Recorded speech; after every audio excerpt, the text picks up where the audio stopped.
Hello everybody, welcome back to Book of Kings, where we discuss topics such as history, religion, philosophy, psychology, culture, and more, and the way that they all interact with one another.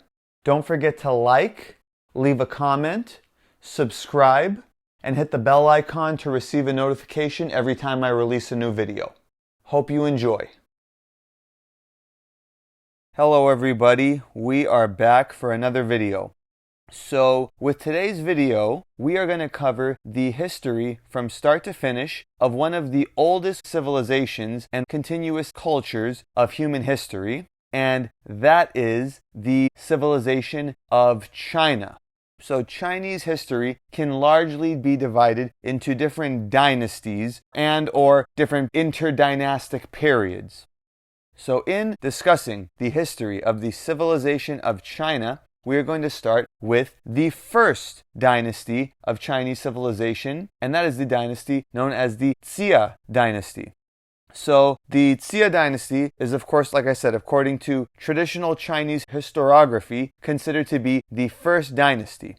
However, it should be noted that the Xia Dynasty is not mentioned in the oldest existing Chinese texts, and there are no Chinese texts during the time of the Xia Dynasty referring to itself. All mentions of the Xia Dynasty were referred to by later dynasties. So for this reason, the Xia Dynasty is considered to be semi-mythological, with some scholars believing that it is based upon myth, and others believing that it does correspond to certain ancient archaeological Chinese cultures, namely the Erlitou culture. The Xia Dynasty would be succeeded by the Shang Dynasty, which is the first Chinese dynasty to be recorded within Chinese history. The Shang Dynasty would then be replaced by the Zhou Dynasty. Now, the Zhou Dynasty is the longest reigning Chinese dynasty in the history of all of China. And being that it is the longest reigning dynasty in Chinese history, the Zhou Dynasty can be broken into various different periods. So initially, the Zhou Dynasty started off being a unified, centralized dynasty, with all provinces being ruled directly by the central authority.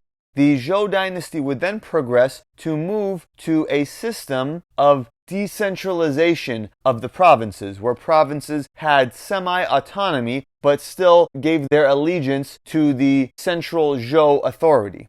Now this period is known as the Spring and Autumn period.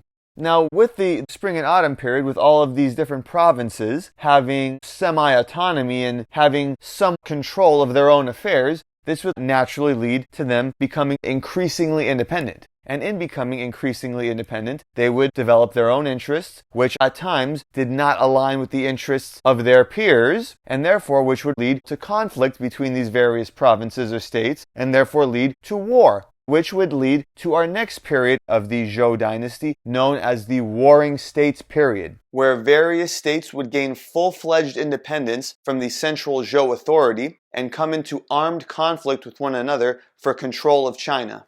So naturally, this was a period of strife and conflict within Chinese history.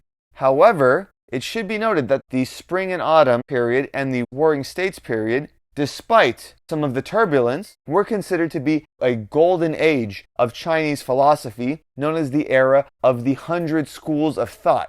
This era would produce many different ideologies, which would go on to dominate future Chinese dynasties in Chinese history, such as Mohism, legalism, and more famously, Taoism and Confucianism.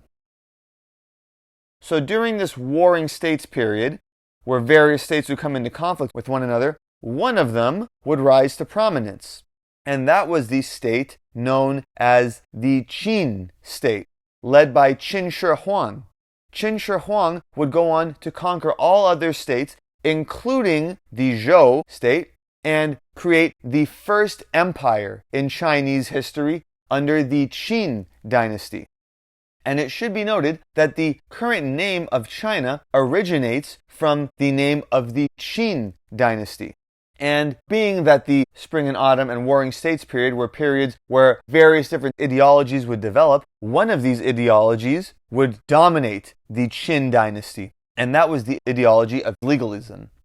So, to summarize it bluntly, the ideology of legalism was very Machiavellian in nature. It believed in ruling with an iron fist, and that's exactly what the Qin Dynasty did.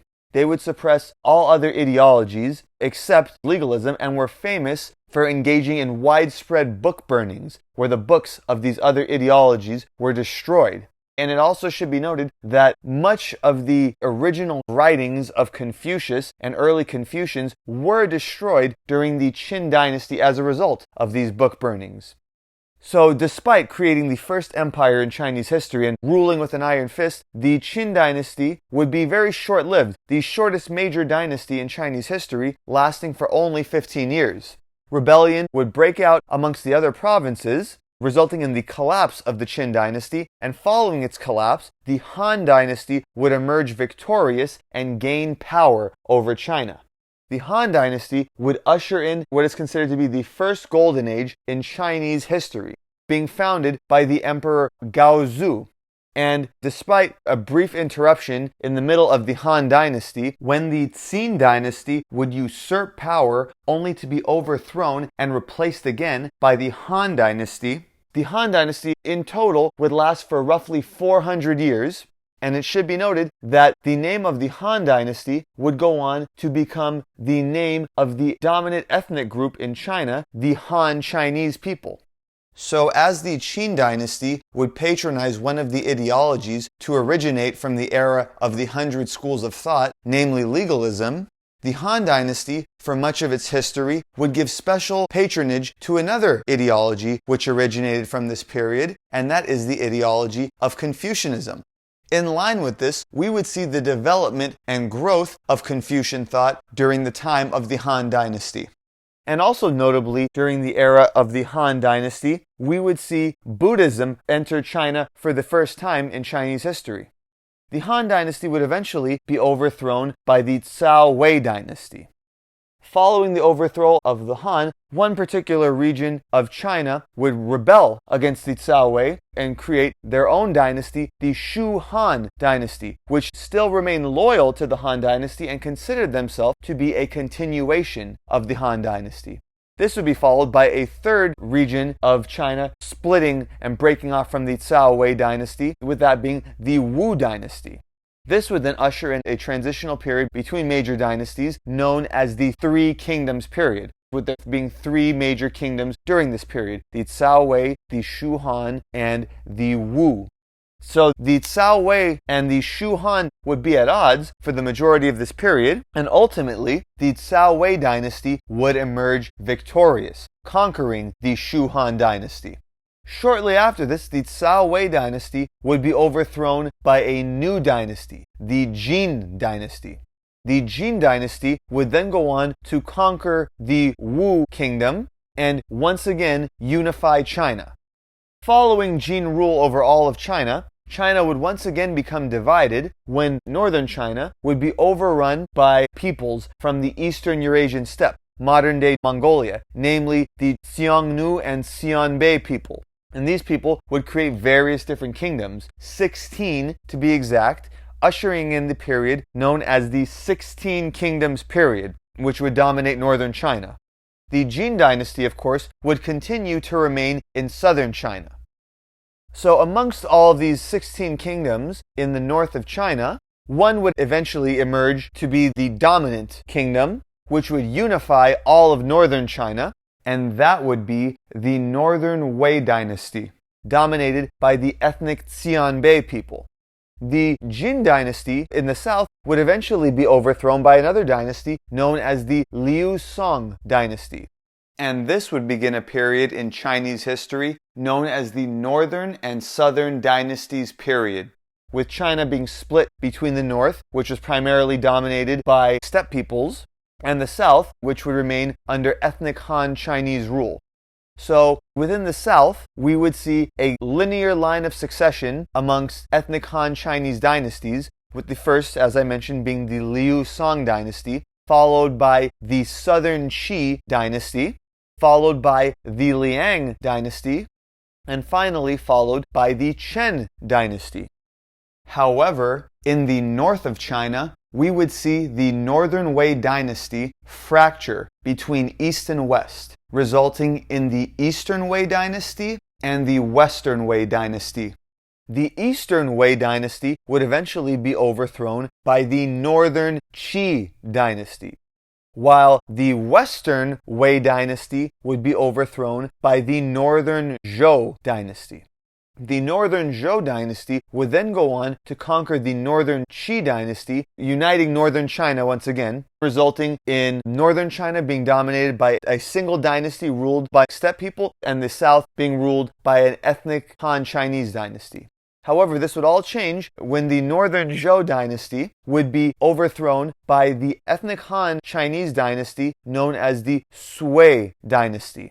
The Sui Dynasty would conquer the Qin Dynasty in the south, who are also ethnically Han Chinese, resulting in both the reunification of China once again, as well as all of China coming under ethnic Han Chinese rule. So it should be noted that Buddhism would come to prominence in China during the Sui Dynasty, with the emperor and empress converting to Buddhism, resulting in Buddhism becoming the dominant ideology of that dynasty. However, the Sui Dynasty would be short-lived, replaced by another ethnic Han Chinese dynasty, the Tang Dynasty, which would be built upon the foundation laid by the Sui Dynasty. So, the Tang Dynasty would usher in a second golden age in Chinese history, reigning for roughly 300 years despite a brief interruption in the middle when another dynasty known as the Zhou Dynasty, also known as Wuzhou or Southern Zhou or Second Zhou to differentiate it from the previous Zhou Dynasty we talked about, would usurp power for 15 years. Of course, this would be a brief interruption, and the Tang Dynasty would once again regain control of China, with their rule roughly lasting an overall total of 300 years. So as I mentioned, the Tang Dynasty would continue the precedent set by the Sui Dynasty, with Buddhism initially being the dominant ideology during the early portion of the empire. Buddhism would go on to decline during the middle and late periods of this empire due to a revival of interest in Confucianism in China, stemming from the writings of scholars such as Han Yu and Li Ao, which would influence the development of Neo-Confucianism in later dynasties. And it was also during the Tang Dynasty that the Chinese examination system would originate, whereby Chinese bureaucrats were chosen by their performance on a standardized test-taking system. So, during the later years of the Tang Dynasty, the dynasty would increasingly lose control of its provinces due to rebellions and the granting of authority to regional powers. This would result in the further decentralization of the country, ultimately resulting in the fall of the Tang Dynasty, the breakup of China into multiple different states and polities, and the beginning of a new inter-dynastic period in Chinese history, which we will discuss in our next video, the second half in our series on the history of China. Talk to you then. Thank you for watching. This has been another Book of Kings video. Don't forget to like, leave a comment, subscribe, and hit the bell icon to receive a notification every time I release a new video.